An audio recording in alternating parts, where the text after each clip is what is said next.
Good evening. Good evening. Thank you.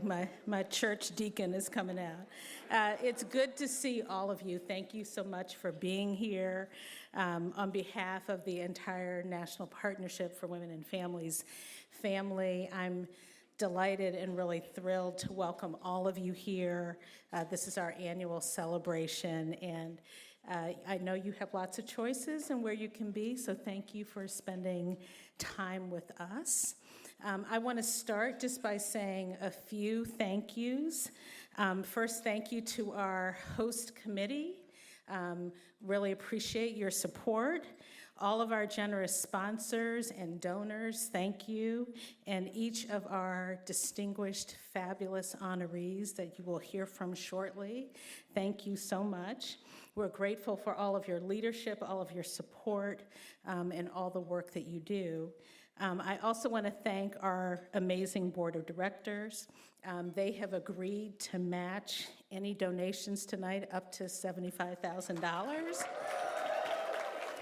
So I know some of you are tempted just to write that check, but thank you to our board for that, and we hope you will take the board up on their offer.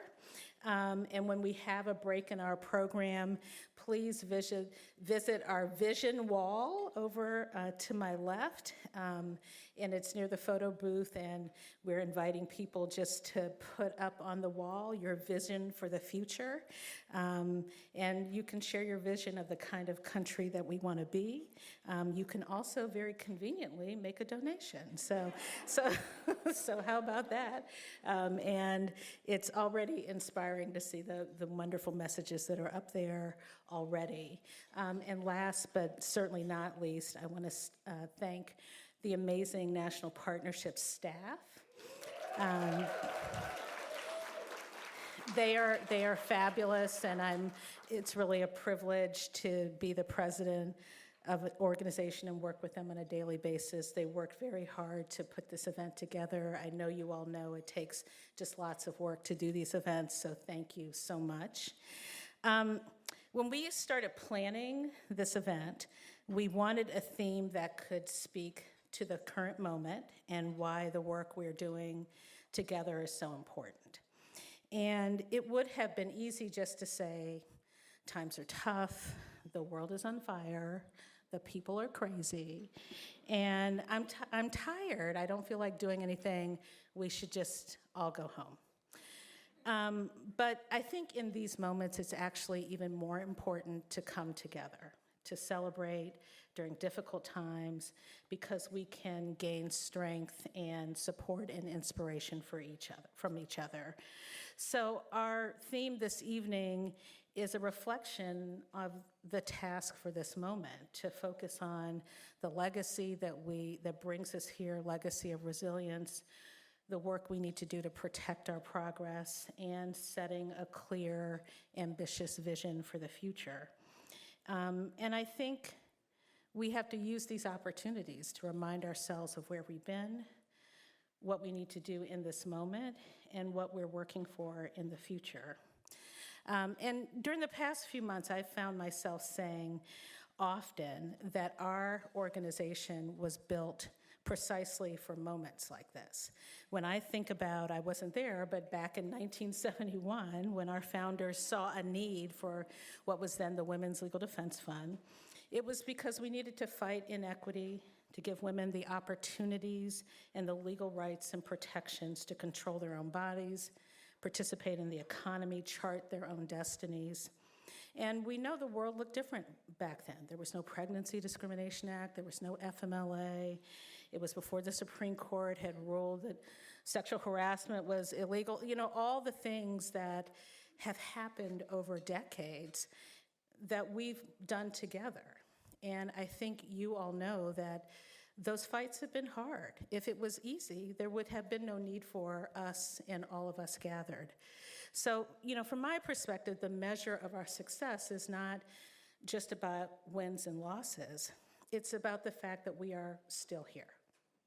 We are still fighting, we are still pushing, and we'll continue to do so as long as there's work that remains to be done. It is our resilience, right? It is our resilience, our fortitude, our determination, our ability to play the long game. That's what sets us apart, organizationally and collectively. That's why we were built, that's why we're here, and that is worth celebrating. The second thing I wanted to say is that it's important for us to protect the progress that we've made, especially in moments where we're experiencing setbacks. We all know that the reason that our opponents are pushing so hard right now is because indeed we have made progress. We have made progress in upending the status quo, in redefining who is valued, and in pushing our country, kicking and screaming sometimes, but pushing closer to living up to the ideals that we say we hold. So protecting our progress means we can't shy away from calling out inequity and injustice. We cannot normalize hate or just plain old meanness as legitimate policy. It is not, no matter who says it or what position or office that they hold. We cannot be afraid to embrace diversity and inclusion.